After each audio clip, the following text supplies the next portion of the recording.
Mia Westberg had dressed meticulously for her husband Alastair Lafayette's funeral. She wore a black silk jersey underdress that hugged her slim frame. A lace overlay softened the sweetheart neckline and brushed her knees in a sheer, scalloped hem. She added a lariat necklace of black diamonds and put her blonde hair up, pinning a puff of black mesh to the wispy braid coronet. She finished with a pair of simple diamond halo onyx studs and slim-heeled ankle boots over sheer black tights. Alastair would have appreciated the ensemble. He'd chosen the dress himself from Lafayette Fashion's new Fall Eternity collection. Knowing his heart condition was worsening, he joked that she should wear it before it went out of season. It was dark humor, but that had been his way. Now Mia and 300 other mourners were assembled in St. Catherine's Cathedral, off Wilshire Boulevard.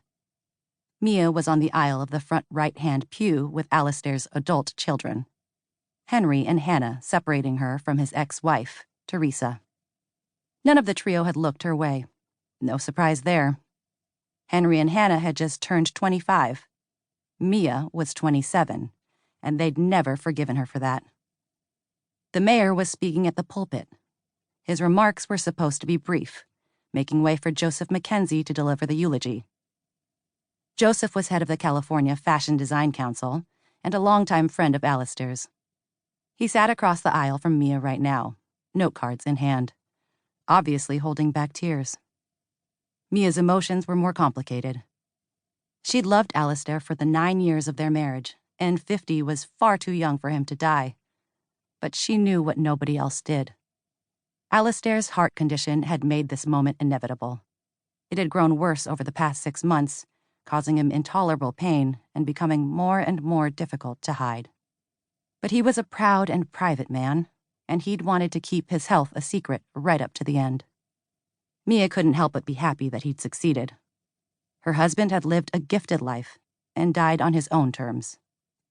The mayor, who clearly enjoyed the sound of his own voice reverberating from the redwood rafters of the beautifully gilded cathedral, finally ended his speech.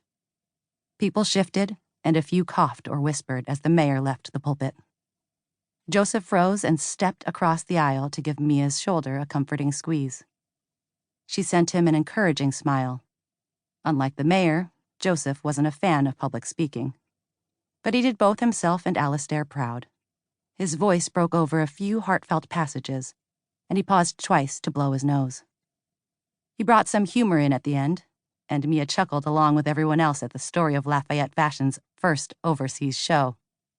It was long before her time, but anything that could have gone wrong did, and Alastair had eventually seen the humor. "Did you see that?" Mia heard someone whisper behind her. "Easy to tell she's not so broken-hearted," someone else whispered back. Henry looked over at Mia then. Well, glared, really. But she levelly met his gaze. It was no secret that he and Hannah considered her a gold digger. After reading Alastair's will, they were more convinced of it than ever. As Alastair had predicted, they'd already contested the will in court. Teresa daintily dabbed her eyes with a lace-edged hanky, while Hannah squeezed her mother's hand in a show of support.